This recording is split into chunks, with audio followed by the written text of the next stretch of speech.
Be a transportation support unit. That's all the policy. I have a small group of people that work for me that do the policies, and they'll come over and work in that unit, in that building as well as backups for the command center. Someone asked about backup before, like with the gas generators. If the facility was compromised, are you retaining any other sites as a backup center? That's an interesting dialogue that we had during the procurement process, and part of the answer is that's what we want to do. It's not actually in the works yet. It could be across the street and just retain enough of a shell over in the current command center. A lot of people have eyes on that space for other purposes, but that conversation is being had. Our normal course is we have a mobile command center that we maintain now. So if we have to bug out of the current command center, we can go out and set up shop. We're actually looking at trying to get a couple of them in the way that could they might be. One last question. Yep. I won't take a hog. When we toured the transit command center, one of the observations, and it came up in other discussions as a group, that sometimes there was poor coordination between surface transit and the subway operation. Will you have anybody from the subway operation station here to, let's say? I'm surprised to hear that because we're like communication with them constantly. We're when a subway line goes down, there's literally a red phone that. All I'm saying is that we're communicating with them, so I'm surprised that was an issue. I was not aware. Getting that information. Oh, thank you. But will there be some redundant, will there be some people that will be there? That's not in the current plans, but if that was an issue, I'm sure we would look at that. We don't go to the toll booth level, but we do deal. There's some robust conversation that's always going on between the rail and the There have been issues, though, especially in emergency, where at least this is more not recorded, but just in dialogues with bus drivers and children that there have been issues where there has been absolutely no communication between bus, subway, and also emergency services like the police department, where you had total chaos. So one of the advantages of the new system that we'll be putting in place will actually allow you to communicate more robustly with our operators, because right now we have very limited capacity, and so you have to make some pretty strategic decisions on what you're communicating because you don't have bandwidth, and there's a limited number of buses you can talk to at any given time from one particular console. So this will open up those opportunities. So we will have a much better give and take of information. And so, for example, we will be able to, for argument's sake, pull up a map and draw a line around an area and communicate with any bus that's in that area. All right, we can't do that. Now we have to go and communicate to buses who are on a particular in a particular division. So we're communicating with more than we need to, and we're not necessarily getting to all the people we have to get to. And it gets queued up as well. So this new system will give you a lot more. And you will also be communicating with the subway command center, so they know and they can tell their people. Yes. Thank you. Yes. My question is, when buses are going to next bus or not in service, and when the GPS is turned off, how do you know where you can find those buses? So when the bus is turned off. Yes, Okay. I can hear you. Okay. I'm having a hard time. So our bus bus time technology, we know where all the buses are even when the bus is turned off. It transmits every 30 seconds. So the bus does not need to be turned on. Even the GPS turned off? The operator doesn't turn off the GPS. The GPS is hardwired into the bus infrastructure. So the operator cannot turn it off. Now, early on, there was a need for the human need to turn on and off the GPS. There was issues with that because an operator didn't want us to know he was off route. Just wouldn't turn it on, or it would turn off before he went off route. So now it's hardwired. When that bus is turned off, we get a ping on where that bus is every 30 seconds. Okay, so we can go in and, you know, so if I get a complaint from a customer, which we do, you know, that something's happening on this bus, you know, we can go into our bus track data, and I can pinpoint exactly where that bus is. We can call out to the bus operator, we can dispatch supervision, we can send 911 there. We could never do that before. We would put a tell-all out. We're looking for bus number 3333, and the last time we heard from it, it was at this location. And he's on the B46, and we're out there looking for a bus. Now we know we know exactly where he's located now. Why I'm asking that question, because, and everyone else can vouch with me on this, there are some buses, like, I'm looking at my bus times for, like, I'm gonna use the 68 bus in Brooklyn. And I see that there's one at 18th Avenue, but I'm seeing one coming to Avenue P, and I'm going, oh, he's blindsided. So we call those ghosts, because they do. Oh, see, now you got the memo then. No, they're called ghosts, and you know they will reappear on the line. And what we're doing is we're trying to improve our coverage, and there are areas where there are, you know, buses drive through them, and only 7 out of 10 will actually record in that one little corridor. So it's not a perfect science, No. but we are aware of that, and it really is just. If only you had this when Darius McCullum stole a bus. Well, we need to know, you know, right now, that's the other thing though, when a bus is up where it's not supposed to be, it jumps right out at somebody in the satellite who's monitoring the traffic. This is your fire safety director. This concludes our test of the fire alarm system. The system will return to normal operation. Again, this concludes our testing of the fire alarm system. All systems are returned to normal What's that operation. answer? I said, we're deaf now. So Yeah. we would see that bus was off route. It was interesting because when we have buses that we send up to Oriskany for an overhaul, you know, those buses are constantly pinging, and we know that they're there. Is there a lapse between the time an operator makes a bus, a next bus please, or takes it out of service to the time that it shows up that way? Or is it instantaneous basically? I think it's a 30-second delay, up to a 30-second delay, because that's how long it takes for the refresh. So for that 30-second delay, if somebody was looking at bus time, it would show a bus still in service? It would show and it's in fact still in it was service. Yeah.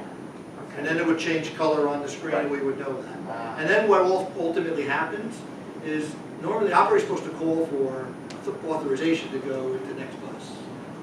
If he doesn't do that, then you know, the person monitoring the service on that line should see that bus is in and out. And well, nobody called us, they'll contact our command center to see if they did get authorization from the command center. So it's not a perfect science, but at least we're starting to tighten up the noose around, you know, so we can keep this, you know, control over this. Yes. When we get the notice that says the M5 is been diverted, Okay. and all you're doing is texting, people who simply text bus time and get it back. There is no information saying where that bus is currently, or where it's being diverted to. All it says is, give yourself more time. Allow additional She's travel right. time. Thank you. She's right. They don't And, tell you know, there is no information, and if people do not have. So is this something that's happening on the fly, or is this something that's scheduled? That you're Everything. No, but in your It's particular case. usually, it can be things being taken out because there's a parade. It can be So that's things being scheduled, that's taken not on the out fly, that's what I'm asking. because there's a fire. But Well, the one that's it a doesn't fire is matter. different than the parade, from my perspective. If Well, it's a parade, we know about it ahead of time, the schedules are laid out. but So the problem is, the person standing at a bus stop does not know in either circumstance. Okay. Particularly the person who doesn't have a smartphone, but only has a text phone. And they are texting, and it doesn't give you any information. And there's no sign at the bus stop. I can. Oh, God, haven't been There- signed there's- in 10 I'm gonna years. use an example, even just an event, but even in, like, say, a water main break, you know, after that claim is supposed to, someone, dispatcher is supposed to respond, if you know that bus is being detoured, it doesn't say where it's being detoured after like 4 days later, because I had a similar incident on Avenue U that I had to. Taking that down, Andy? I had to play visual, I had to play I had to use my telescope because you have one lane V, I'll tell one you. from T, but I live in, I live 2 blocks from that bus stop, Ocean Company and U. It is really to be, I understand there's a warning main break, I understand they have to do with construction, but, it threw off all the drivers that day, Yeah. where they're supposed to detour. To me, I told them, I loved you when you were on V because, yeah, I'm 1 block from the house, but also you have a little more space on V than T. And the hill's a little more easier than T. I mean, when Coogan's has the run, which is, it's a run up Fort Washington, where there is no other bus. Right. Exactly.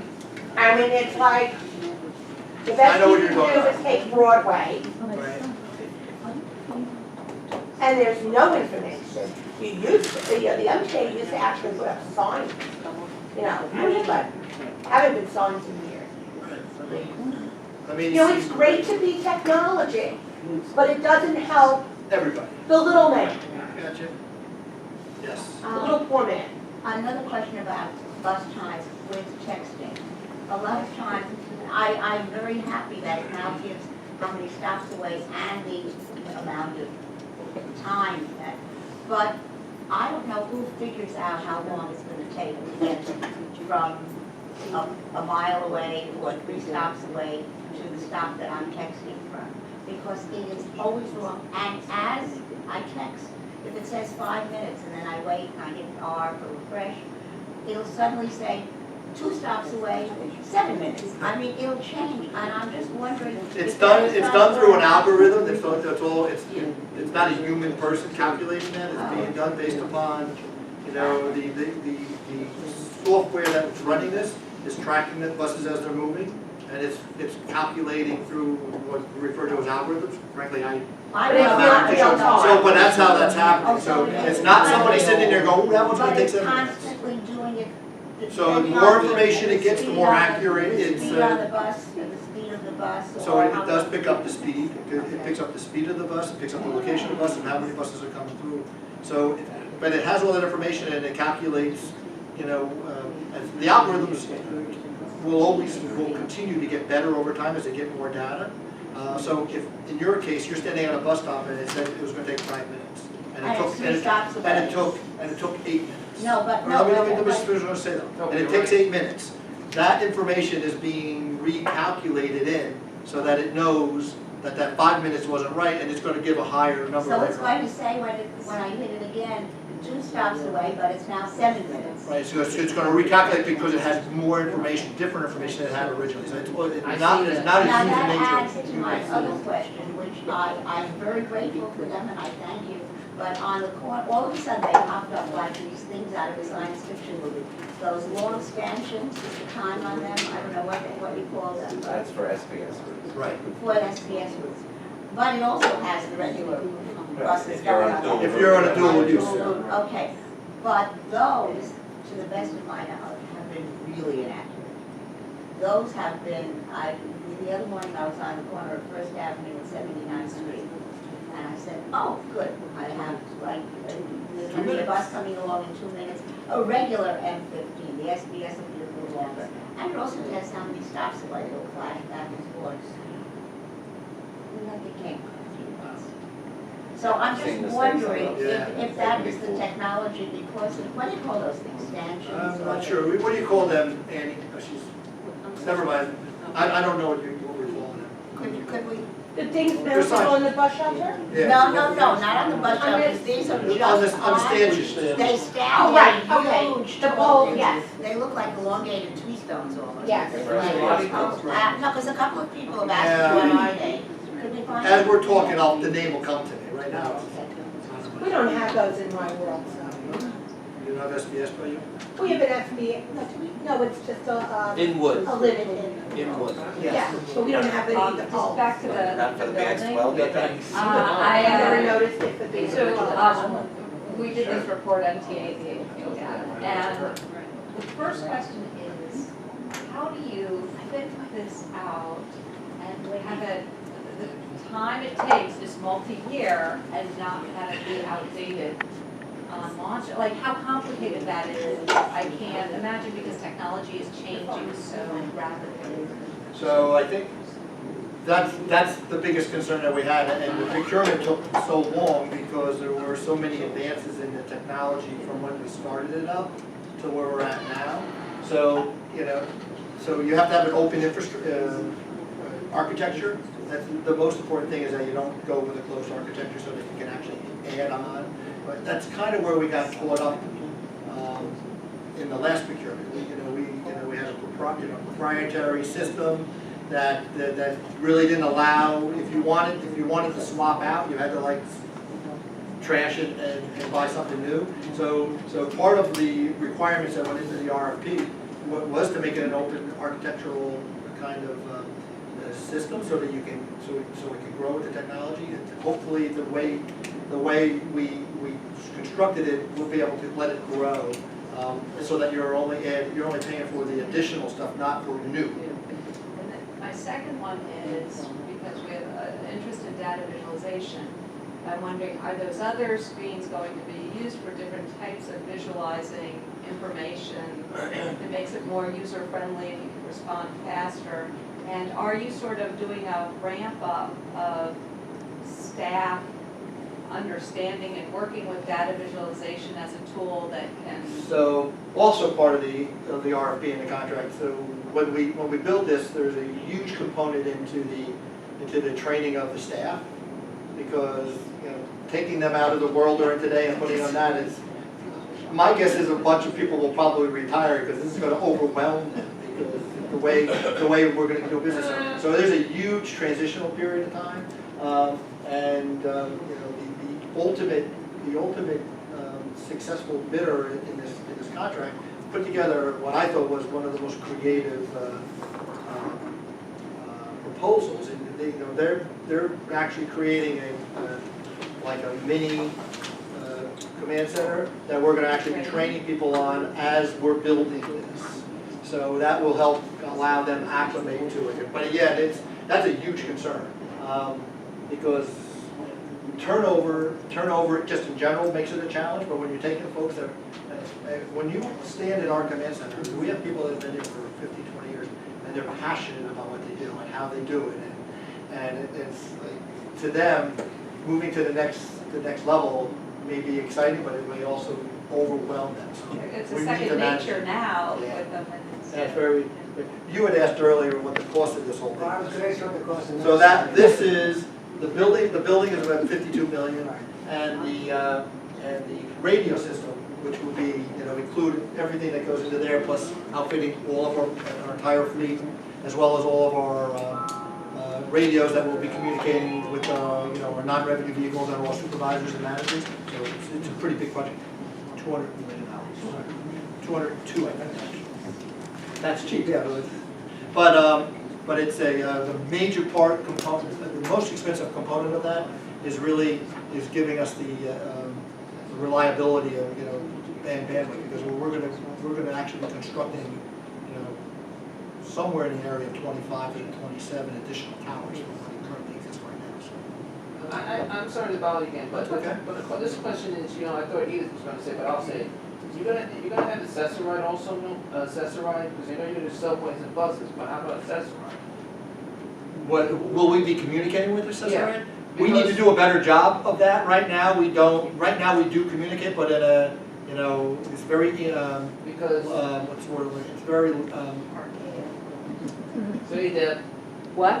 so, well, I'm trying to think of the right word, but it's very linear. Arcade, It's very linear. It's like you got an issue, you contact the person now, and there's a lot of like one-to-one conversations happening rather than trying to envelop everybody. So that's definitely an area that we'll have capability to improve because moving here that we don't have the ability to do now. because I think everyone will agree with me on this one, is in case something does happen on a certain train line, and maybe you could, and it's just a question mark, which we can hold our breaths onto it, but, when, if say a serious incident happens on a train, like you have in Queens, they did have a accessory, did respond and helped out those people in the wheelchairs. I can vouch that, like, someone says, I don't believe you, I was there, I've seen it.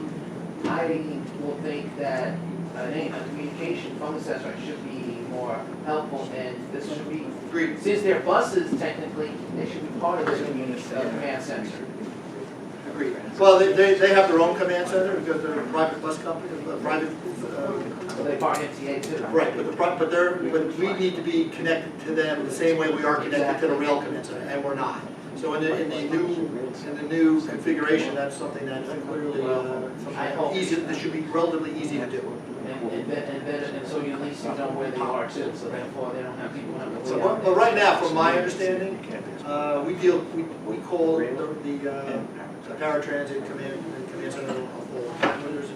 If there's somebody stranded or if there's an issue with the train going down, we deploy shuttle buses, or we also call paratransit, and they send vans over to help the so we do that now, but it's like I said, it's very linear in the way it's a one-to-one conversation rather than. Well, it'd be nice if they would be in that town, that place. Yes, Andrew. When you switch over to the new facility, I assume there will be no downtime. It'll just be instantaneous switch. Right, so this will be totally outfitted and we will then turn on, the buses will be communicating to the old command center until we turn them on to the new one, so it's, so they're gonna have to outfit the buses and then as we just like turn off the old system, turn on the new system, it'll be on a bus by bus basis. So for a period of time, we'll actually have redundancy in the command center. Does anything have to be done to the actual bus vehicles to make? Yeah, the buses need to be retrofitted with the new radios and also antennas, and that's a real challenge because been around long enough. Anytime you cut a hole into the roof of an existing vehicle, you create a water intrusion issue that then creates a whole lot of other issues. So we're already. Any bus we're buying now is already coming with the antenna that we're going to be putting on. I mean, even the And new ones that are the winning contractor is going to be retrofitting our existing. even the new ones that are running right now, the 7,000, 8,000. The buses that are coming in, The new ones, No, I'm talking about the new ones now that are running, the 7,000. the new ones, They'll be retrofitted. we only awarded the contract last month. they're So the USB power. At that point in time, when we awarded it, any bus that was being built moving forward was given the specifications for the antennas. So the answer would be yes. Yes, moving forward, but so the fleet that's coming in now, if it gets delivered today, it'll have that antenna on it. If it got delivered in January, it wouldn't.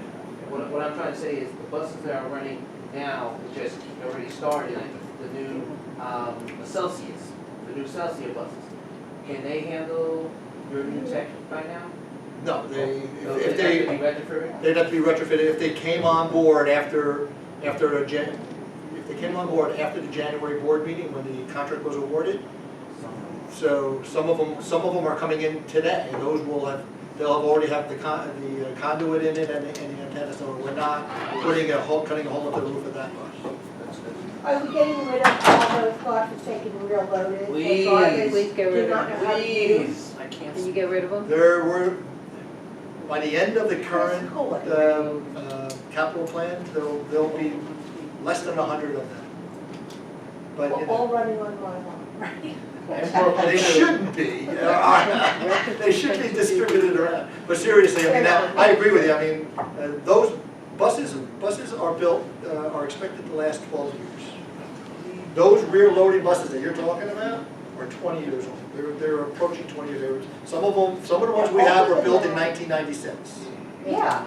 So they were supposed to last until 2008, and now they're, I mean, I went into Cherry in '92, and these seriously, half the drivers do not know how to use we this. stopped buying those buses in 1999. Right. So the buses that are coming in now are replacing most of those. But because we want to be able to grow our service, not every bus that comes in, do we scrap an older bus. So there'll be, and I don't know the number, but it's a relatively small number, but it's not a small number if you're the person that has to. Has to wait because they can't get the bus over. But the numbers are going down dramatically over the next year. There's also been the problem of things like the Novas do not have a manual handle to open the lift. Yes. And these Yeah. new ones, because you told me, no, I have the pictures. And then the new ones also seem not to have a manual handle Or key. to open the lift. Or the key. The key is nothing to do with the manual handle. Well, that's what they call it, that's what I'm agreeing with you. No, you know, there's a nylon loop Right, in the first low floor buses we got. right. And if the lift does, if the open doesn't work, they could do it manually. Correct. The Novas have not. I have to look at that. 'cause I There didn't is- get No, that. she's right. She's right. Excuse me. Oh, no, I'm not Every denying, I gotta look into it, driver I that's what I'm saying. I mean, every driver of a Nova. It's not Mr. Vidal's, No, I understand that. I'm just taking the question. I'll look into that. I mean, But, you know, and like here, we're buying all these wonderful USB port, yada, yada, and I still can't open it. with I Love New York stickers on. Oh! Yeah. Okay, and also take some of your older buses, retrofit them and give them to the New York City MetroCard mobile sales. They need those buses because there's a lot of areas that do not have access to get Metro cards, put money on their cards, and you instead of just disposing them, work with the MetroCard mobile sale. So there could be like 3 or 4 buses in each borough So- in different sections. We've done that in the past. Do some more. The problem we have is the buses we're retiring right now Are so are bad. so beyond their useful life. We're keeping them, we're keeping them going. Bubble gum? Yeah, so I Still. mean, I don't know that that was a solution to your problem. Back in the day when we did outfit some MetroCard buses and all. Keep- They they really they weren't need with more. 20-year-old buses. They But they were with need buses more. that we retired after 12 years. So you have buses. MetroCard system's getting retired. And isn't that, A lot but of to this stuff. still sign people up to do, especially for seniors and half fare, and also put money on even if it's just your credit card to go on. MetroCards are, I'm talking about it, I know Gonna they're be gonna try, done. but not everybody is going to have those credit cards because of issues. And the other thing is, when you get those new buses, instead of the stairs in the back, up in Albany, when I go to Albany, I love their buses because when I get on, there's no stairs, there's a ramp to go to the back. It makes it so much easier, so when the driver says to us, move to the back, we all can go to the back. Unfortunately, the manufacturer of those buses up at CDTA, right, up in Capital District? Yeah. That's Gillig. They manufacture the buses up there. They won't even come into our market. They don't wanna, they're Then ask concerned that their then buses ask your couldn't guys to do it like couldn't that. survive the rigors of our operating area. So they don't even bid. And that's a wonderful bus. I agree with you. I love that bus. Get But they another- won't even, they will not even, Say it. get into the fray and bid on a bus with us. I love that. Mike? Yeah, is any of the approximately $250 million in capital funds needed to both construct the facility and fully equip the facility dependent on the adoption of the upcoming capital plan? These were in the old capital fund.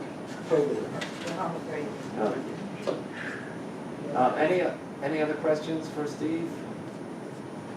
Seeing none, Thank you very much. We're sorry about If the, anybody wants we're to- sorry that the Ooh. fire. That's okay, thank you. Thank you, everybody. I was thinking of donations. Make sure we can have, Andrew? Yeah. Unless my wife has- Can we, That'll be great, I'll invite you. We can do that. Yes. We do. Here, Jimmy. I agree, she said, who's with you? Someone else down the floor.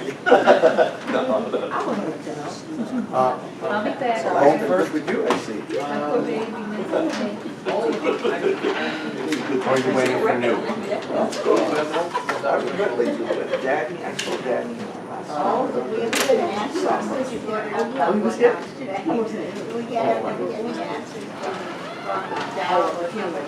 Yeah.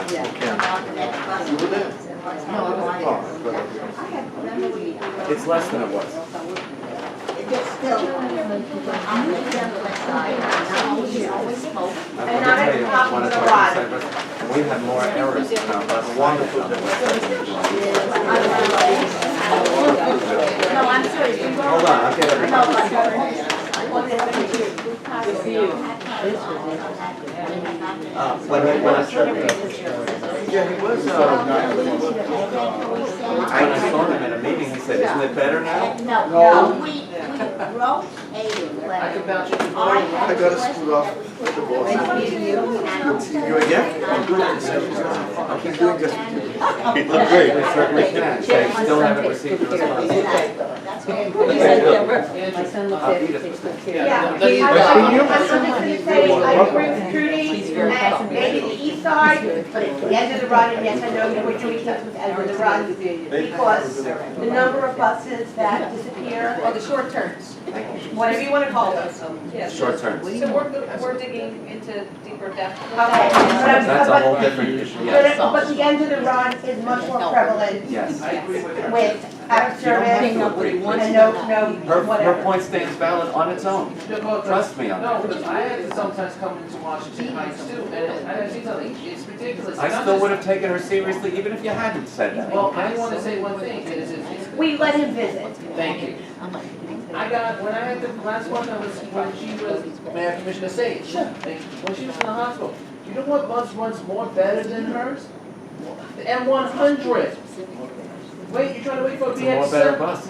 You wait for a BX7, as Marty Mark will say, forget about it.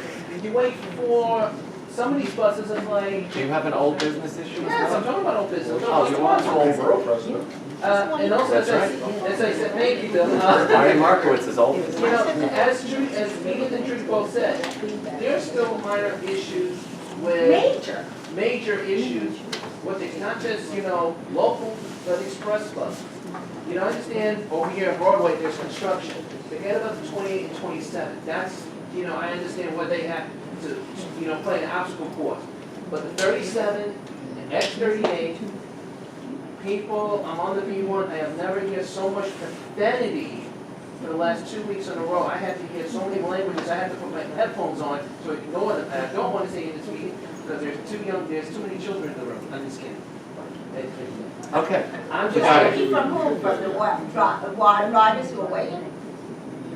Yeah, people who are waiting and finally get on the bus, and the bus is full by the second stop. bingo. You know, I mean, a 37-minute wait for the BX7 the other day, 37 minutes. I have 45 on the B6 bus and just trying to get to the office. Clearly, that's, something happened because that's not the scheduled headway. It's been going on for the But then, last of 4 course, there months are, without even snow. And did you, Yes, you Yes. you did? I give Okay. up. yes. Of course he writes. I'm not give giving, up. I'm not giving up over my dead body. On that step. Now you know why the 82 doesn't keep sorry, it's more crowded. 102. I know what you're. That's what we wrote about in the letter, that is. Third and legs, yep, And it's worse than ever. okay. Other, old before we move to new? Okay, new. Edith. I understand from Carol that Bradley, you went to a meeting that discussed the new bus. That's very nice that the seniors got to hear about that bus. But the rest of us? Who got to hear? I'm sorry, I missed. What new bus? Who got to hear about it? Senior Citizens Advisory. Oh, that's whose meeting you went to? What? What? I mean, are we chocolate right now? Why was it just for them? They requested it. Was this the